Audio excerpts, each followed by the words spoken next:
ইয়ার রাইজ যদি ভোটার নাগরিক যদি সজাগ হয়ে উঠে এই দুটা তো ছিটকি যাব তেতিয়া কিন্তু ভোটার নাগরিকে সচেতন হই আগবাড়ি আহিব লাগে যে আমার সমস্যা এই এই এই চালানি মাছৰ দ্বাৰা নহয় বা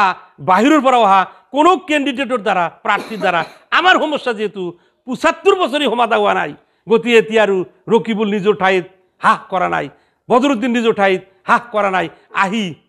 এই ধুবুৰী ২ নং ধুবুৰী পাৰ্লিয়ামেন্টাৰি এই কনস্টিটিউয়েন্সি ইলেকশন খেলিব নামিছে তো এওঁলোকক কেনেকৈ এতিয়া ইয়াৰ পৰাই মাজেৰ চৰ বা কাটলামাৰি যদি মজিয়াতেই এনেকুৱা শব্দ উঠে যে এনেকুৱাই বাহিৰা এই দুটা কোনো পদ্ধেই মোর আগত নিঠিকে বিগত দিনের যেটো প্রতারণার রাজনীতি এই রাজনীতিত মানুহখিনি অতিষ্ঠ হয়ে পড়ছে যার কারণে হয়তো এওঁলোকৰ অনুভূতি অলপ চিন্তাধাৰাটো আহি পাইছে যে না হয়তো এনেকুৱা মানুহ হলে আমার নিশ্চয়ই আমি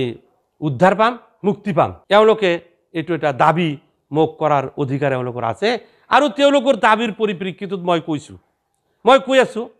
যে আপোনালোকে যেনেকৈ ২-৪ জনে এতে অনুভৱ কৰিছে এইটো হাজাৰো ২-৪ জন এনেকুৱা ওলাই আহিব লাগে আৰু জনসভা এটা পাতি পেলাই সেই জনসভাৰ মজিয়াত মোক এনেকৈ দাবী জনালে আৰু এই জাতিটোৰ স্বাৰ্থত অসমীয়া জাতিৰ স্বাৰ্থত মিয়া জনগোষ্ঠীৰ স্বাৰ্থত আৰু এই মিয়া জনগোষ্ঠীৰ মানে মুক্তিৰ স্বাৰ্থত অসমীয়া জাতিক অধিক শক্তিশালী কৰাৰ উদ্দেশ্যেৰে বাধ্যত পৰিম যেতিয়া মই নিশ্চিতভাৱেই এই ২০২৪ৰ এমপিৰ ইলেকশ্যনত আহিবলৈ বাধ্য হৈ যাম প্ৰতিদ্বন্দ্বিতা কৰিম বুলি তোমাকে ক'ব নোৱাৰো কাৰণ মোৰ এটা সংগঠন আছে এই সংগঠনৰ সিদ্ধান্ত আহিব লাগিব আৰু এওঁলোকৰ পৰাও যেনেকৈ দাবী আহিছে সেই দাবীত মই সন্মতি প্ৰদান কৰিছো তো কৰি পেলাই কৈছো যে আপোনালোকে এটা জনসভা এনেকৈ ইয়াতে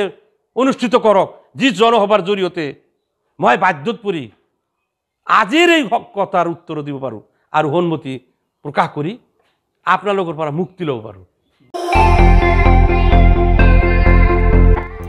আপুনিও ভুগিছে নেকি গেছৰ সমস্যাত গেছ আৰু লিভাৰ ৰিলেটেড সকলো সমস্যাৰ একমাত্ৰ সমাধান গেষ্ট্ৰচিটি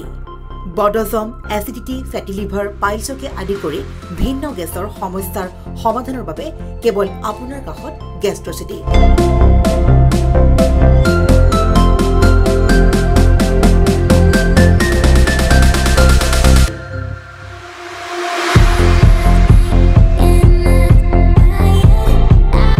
ভিজিট কৰক গেষ্ট্ৰচিটি গুৱাহাটী হাতীগাঁও চাৰিআলি যোগাযোগ নম্বৰ 7577999909